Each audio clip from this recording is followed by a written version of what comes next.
If you want to do an illustration and you want people to find out that it looks real, hyper-realistic, or more like with volume, we have to use a tool that is called gradient. There are two ways of getting this tool. One of them is using the tool that I have at my right. If I don't have it, you can come here to Window and select Gradient, okay? There are three types of gradient. I already have these three objects. I'm going to select the first one. As you can see, it's a rectangle. If I want to apply a gradient, I'm going to select the first option because it belongs to a line. As you can see, is helping like the corners are straight. Now, you can change the angle of the gradient by selecting the number right here and the options that they are given to you. And you can, if you want to, you can apply gradient to the stroke. I select the stroke here and then click here, and I'm going to change the weight of the line so you can see how it's going on. As you can see, it gives me like the effect that it has a depth, right? Now, what else do we have here? In this line, I'm going to separate it so it's going to be clear for you. Only see the gradient window. This small slider that you have here at the top is going to define you the separation that you're going to have from white to black, okay? In this case, is the first color that is showing me. If I don't like to have black and white because I am going to use color, you can double click it here and then select one of the colors that you have in your swatches. Okay, I'm going to select this one and this one. Now I'm going to change to the solid color of the gradient. Instead of that one, I'm going to select green, and here I'm going to select blue. And this is how you can make the combination. Can you only use two colors? No, as you can see, there is a white arrow and it has a plus sign. It means that you can add all the colors that you need. You can click it here, double click it, and then select the color that you prefer. I'm going to select it like this. Okay, now if you say I don't like it, you just have to select this one and then press the trash can. Okay, or you can hold it, drag it outside, and it's already deleted. This is how you can manage the first one. Now, if you click the option where it says Edit Gradient, you're going to be able to do this. Moving it with your mouse, and of course you can transform it depending how you like it. You can move it to another area, as you can see right now. Let's see, I'm going to make it outside. You can move it here. Okay, this is for linear gradient. Now, how about the circle? This is an organic form. So if I apply this one, it's not going to match to the corners, to the outside border. So what I'm supposed to do? The second option is called Radial Gradient. I'm going to be able to have this as a result. I'm going to erase some of the colors that I don't want, so you can be able to see this. So I have this and I can make it, I don't know, bigger. If I move it closer to blue, as you can see here, I'm going to add white probably because I want to have like the contrast, and so you can find out what I'm doing. Now, if you want to change the angle, let me tell you that it's not going to be possible because it's a circle. It doesn't work with circles, okay? But it works if you're thinking about an ellipse. Why? I'm going to change it and see what's going on. It's going to make a gradient like an ellipse, okay? And this is how it works. Now, I have something that it says opacity, right? On location. Location means where it's going to be placed, and opacity means if you're going to make it transparent. I'm going to place this one over the one that I have at the top, the square. I'm going to click right to the mouse, arrange, bring to front, and as you can see, I'm not able to see what do I have below, right? So if I select opacity and I put 20%, I'm going to be able to have this. Now, why only this area is going to be transparent? Because I have this color selected. Let's see. I'm going to select blue and I'm going to put 30%. So it means that you can select opacity and make it transparent, and the objects that you have below are going to be available and you're going to be able to look through it. Okay, and let's erase this one. So as you can see, I can have this if I use opacity as transparent. Now, edit gradient is going to help me like the way it helped me here. I can make it smaller, bigger. I can change it like this and make it wider or not. I am just pressing the mouse, okay? This is one way. And the third option that I have for gradient is the one that I have right here. Remember that I am selecting the fill color, okay? What I'm going to place right now with colors is going to be this one. I'm going to click this one. This is called free transform. How does this one works? Well, I'm going to get closer. As you can see, there are some points right here, and depending where you move them is the result that you're going to have of the colors that I have as a gradient. Okay. Now, if you want to change this color, you just have to double click it, and there you have it. I don't know, I'm going to do it this one white.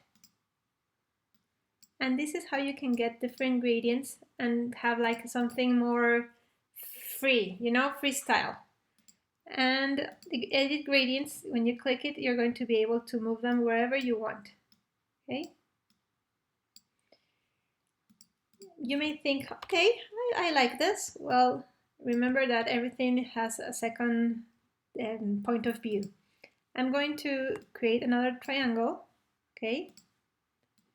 I'm going to duplicate it because I want to show you something else. Remember that in the past video we learned how to get colors, correct? Now, in your swatch menu or color menu, the one that you have here, you already have some options. For example, I'm going to select this one, the first star. I'm going to have it like this. I'm going to select the second star, and I'm going to select this one. When you see these small squares, it means that it's going to be transparent. Okay? You see that you can see through. Now, I have these two colors. How about if I want to have extra colors? Remember that you can come here to the top menu, to the corner, open swatch library, and here you have the options for gradients. So you can have fruits and vegetables, neutrals, seasons, sky, I don't know, skin tones. Let's see, stone and brick. I'm going to click here, and as you can see, it's going to be applied to the object that I already have selected. These colors are going to be saved here, all the gradients that you are selecting. Now, let's see another example. I'm coming here to the top, open swatch library. Instead of selecting gradient, I'm going to select patterns.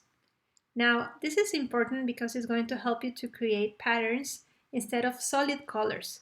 How does this work? I'm going to select basic graphics, basic dots.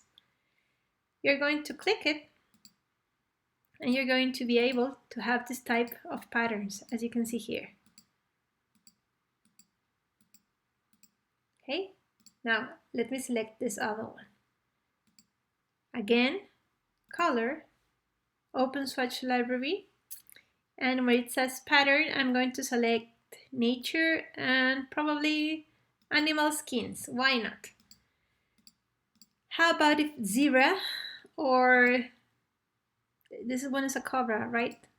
Jaguar, peacock, and turtle. It says that it's a turtle. So you can apply different patterns when you are applying color.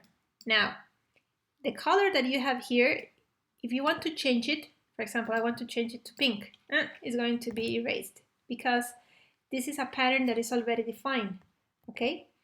And in this case, for example, you want to place it here, it's going to be transparent, but all the dots are going to be in black. Can you change them? Yes. How can you change them? Let me select this one, okay? I don't want to have black and this yellowish color. So I'm going to press Command Y. You can see that there is a star and the color that you have is the pattern of the zebra. So I select this one, then I need to go to the top menu, Object.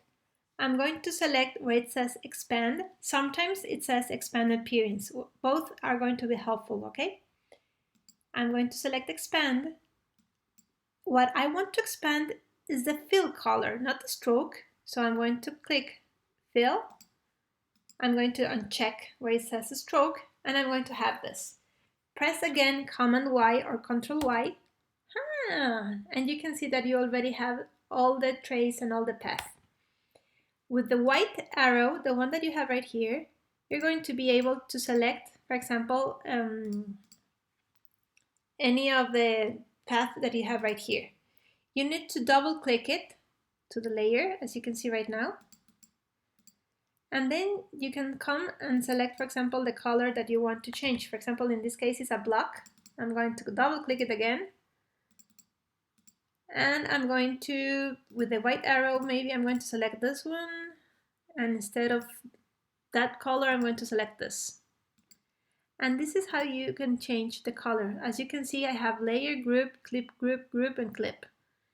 When I go back, here you're going to be able to change the color. This is how it's done. So it's not exactly too easy, but it's possible. So you can get all the patterns and all the textures by clicking here the color and then coming to the corner. Illustrator is already helpful for you and is giving you, for example, some free ones to get an idea. For example, they give you this one and this one. Now, you can create your own pattern. I'm going to do a brief explanation of how you can do it. I'm going to add an extra page. For example, I want my pattern to be gradients with no stroke around it. Let me see how I'm going to do it. I'm going to duplicate it. This is an extra because it's not so bad to have an idea of how to do extra things, right? So I want everything to have like this shape when I make a drawing or a closed object. I'm going to select the three objects. Let me change the color because that one is a little bit boring.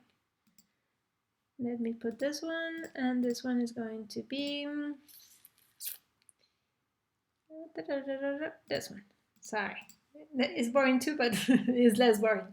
Now I'm going to select the three objects. I'm going to the top menu, Object. I'm going to select where it says Pattern, Make. And it says, okay, Brenda, name it. Of course, I'm going to name it. I'm going to put it like Brenduchis. I like the style to be grid or brick, maybe brick. As you can see, it was moved. The size that I prefer.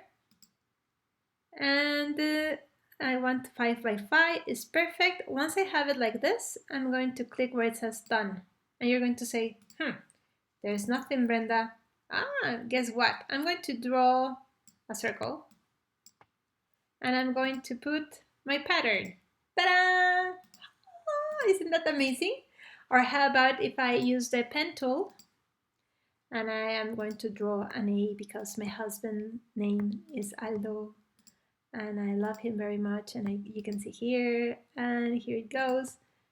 Ta-da! So this is how you can create a pattern. If you want to keep the line, the stroke line, you only have to come to the top menu and there you go. So this is how you can create patterns, and this is how you can use the gradient tool.